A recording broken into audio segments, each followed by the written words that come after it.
பாலும் தெளிதேனும் பாகும் பருப்பும் இவை நான்கும் கலந்துனக்கு நான் தருவேன். கோலம் செய் துங்கக் கரிமுகத்து தூமணியே, நீ எனக்கு சங்கத் தமிழ் மூன்றும் தா. சிவாய நம. மாணிக்கவாசகப் பெருந்தகை திருச்சதகத்தில் கைம்மாறு கொடுத்தலில் 10வது பாடலாக பாடுகிறார். அறிவனே அமுதே அடி நாயினேன், அறிவனாக கொண்டோ என்னை ஆண்டது.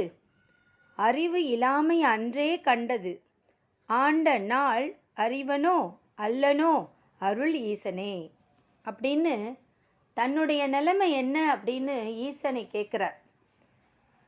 அறிவனே அப்படின்னா பேரறிவு படைத்த சொரூபியே, நீதான பேரறிவு படைத்தவன், ஞான முதல்வன் நீ அல்லவோ அப்படி கூப்பிட்டுட்டு அமுதே அப்படிங்கிறார். அமிர்த சொரூபியே, நீ அமிர்தம் அல்லவா, நீ எனக்குள்ளே வந்தப்போ நான் அமிர்தத்தை உணர்ந்தேன் அல்லவா, அதனால் பேரறிவான ஞான சுடரே சொரூபியே அமிர்த சொரூபியே அப்படின்னு அழைத்து நாயினேன அப்படிங்கிறார். அடி நாயினேன் அறிவனாக கொண்டோ அப்படின்னு கேட்குறார். நான் நாயை விட கீழானவனாச்சே, ரொம்ப அற்பனாச்சே, அப்படிப்பட்ட என்னை நீ வந்து ஆட்கொண்டாயே. ஆட்கொண்டு என்ன பண்ண, எனக்கு திருவடி தீட்சை அளித்தாய். அப்படி ஆட்கொள்ளணுன்னா ஒரு ஞானிக்கு தானே தரணும், நீ எப்படி எனக்கு வந்து தந்தன்னு எனக்கு தெரியலையே. அறிவனாக கொண்டோ என்னை ஆண்டது, நான் அப்போ ஞானியாவா இருந்தேன் இல்லைன்னு எனக்கே தெரியுமே. நான் ஞானி இல்லை, நான் பேரறிவாளன் இல்லை அப்படிங்கிறது எனக்கே தெரியும். ஆனால் நீ என்ன பண்ண, மெய் ஞானியர்களுக்கு அளிக்கும் அந்த உபதேசத்தை எனக்கு அளித்தாயே, என்னை ஆட்கொண்டாயே. அது எப்படி, எனக்கு தகுதியே இல்லை, ஆனால் நீ வந்து ஆட்கொண்டாயே. அப்போனா என்ன சொல்ல வரார் அப்படின்னா, உன் கருணை அல்லவோ, எனக்கு தகுதி இல்லாத எனக்கும் அறிவு இல்லாத எனக்கும் நீ அப்படி தீட்சை கொடுத்த அப்படின்னா உன்னுடைய பெரும் கருணை தான் காரணம்.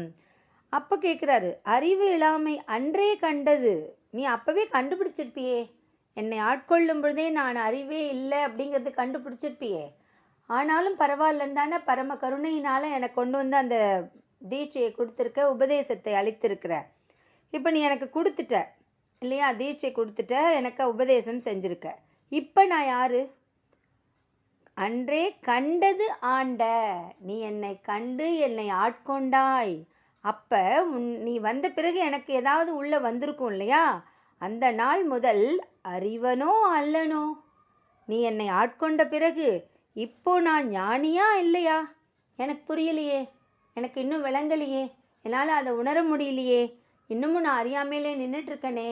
முன்னாடி அறிவில்லை எனக்கு நல்லா தெரியும், ஆனால் நீ வந்து திருவிடை தீட்சை கொடுத்து ஞான உபதேசம் செய்தாயே, இப்போ நான் யார், ஞானியா இல்லையா அப்படின்னு கேட்குறாரு. அறிவனோ அல்லனோ, நான் ஞானியா இல்லையா அப்படின்னு கேட்டுட்டு, அருளீசனே அட்லீஸ்ட் நீ என்னோட நிலைமை என்னன்னாவது எனக்கு அருள் கூர்ந்து கிருபை கூர்ந்து தெளிவுபடுத்து. நான் யார், நான் அறிவுள்ளவனா இல்லையா, நீ அறிவு கொடுத்த பிறகும் எனக்கு அது நின்றுச்சா இல்லையா, இதெல்லாம் தெரிஞ்சுக்கணும்னு எனக்கு தோணுது. இப்போது நதி நீர் ஆற்று நீர்லாம் போய் நேராக கடலில் கலக்கும் இல்லையா, அப்படி கலக்கும் பொழுது கொஞ்சம் நேரம் அந்த நதி ஃபுல்லாக மர்ஜ் ஆகிறதுக்குள்ள நதி நீருடைய இயல்பும் இருக்கும், கடல் நீருடைய இயல்பும் இருக்கும், மாறி மாறி வரும், முழுக்க அது ஒன்றா கலக்கிற வரைக்கும். அதே மாதிரி நீ கொஞ்ச நேரம் எனக்கு வந்து உபதேசம் கொடுத்து திருவிடை தீட்சை கொடுத்து எல்லாம் பண்ண, டக்குன்னு ஆனால் நீ மறைஞ்சு போயிட்ட. பட் நீ எனக்கு கொடுத்துட்டு போன அந்த நினைவுகள் இன்னும் எனக்குள்ளே இருக்குது, அந்த எஃபெக்ட் வந்து கொஞ்சம் டைல்யூட் ஆகிடுது. ஆனால் நீ வந்துட்டு போனது எனக்கு நான் எப்படி நான் உணர்ந்தேன் பரமானந்தத்தங்கள்லாம் எனக்கு இன்னும் ஞாபகம் இருக்குது. ஆனால் என்னோடய பொசிஷன் இப்போ என்னன்னு எனக்கே தெரியல, என் கண்டிஷன் என்ன, நான் அறிவானவனா நான் அறிவில்லாதவனா அப்படின்னு எனக்கே தெரியல. அதனால் நீயே எனக்கு அதை உணர்த்துவாயாக. அந்த பேரருள் புரி ஈசனே, இப்பொழுது நான் ஞானம் உள்ளவனா இல்லையா அப்படின்னு கேட்குறார். இப்போ இந்த இடத்துலையுமே யாருக்கும் கிடைக்காத வாய்ப்பை நீ எனக்கு கொடுத்தியே திருப்பெருந்துறையில். எனக்கு அறிவு இல்லைன்னு தெரிஞ்சும் நீ எனக்கு வந்து எனக்கு உபதேசம் கொடுத்தல்ல, அப்போ அதுக்கு நான் என்ன கைமாறு செய்வேன் அப்படின்னு சொல்லிட்டு, உனக்கு என்ன செய்கிறது, எப்படி செய்கிறது, எப்போ செய்கிறது, இது எதுவுமே எனக்கு தெரியல. ஏன் தெரியுமா, நீ திருவடி தீட்சை கொடுத்து ஞான உபதேசம் செய்த பிறகும் எனக்கு ஒரு பெரிய உண்மை விளங்கவில்லை. இப்போ நான் அறிவுள்ளவனா இல்லையா, இந்த தெளிவே எனக்கு இல்லையே. அப்படிப்பட்ட எனக்கு நீ அருள் செய்தாயே, கருணை கொடுத்தாயே, பேரானந்தத்தை அளித்தாயே இறைவா, நான் என்ன கைமாறு செய்வேன்? ஏற்கனவே நீ செஞ்சதுக்கு நான் இன்னும் கைமாறு செய்யலை. இப்போ நான் இன்னொரு ஃபேவர் உங்ககிட்டேருந்து எக்ஸ்பெக்ட் பண்ணுறேன். அது என்ன? எனக்கு விளக்கு. நீ என்னை ஆட்கொண்டு உபதேசம் செய்த பிறகாவது நான் அறிவுள்ளவனாக இருக்கிறேனா? ஞான தெளிவு எனக்கு இருக்கிறதா இல்லையா என்பதை அருள் கூர்ந்து விளக்குவாயாக அப்படின்னு ஒரு மனம் கனிந்து தாழ்வான விண்ணப்பத்தை வைக்கிறார் சிவபெருமானின் திருவடிகளில் மாணிக்கவாசக பெருந்தகை.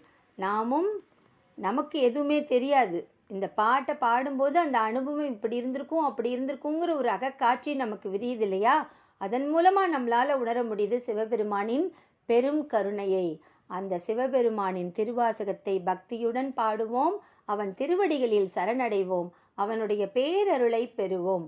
திருச்சிற்றம்பலம், திருச்சிற்றம்பலம், திருச்சிற்றம்பலம்.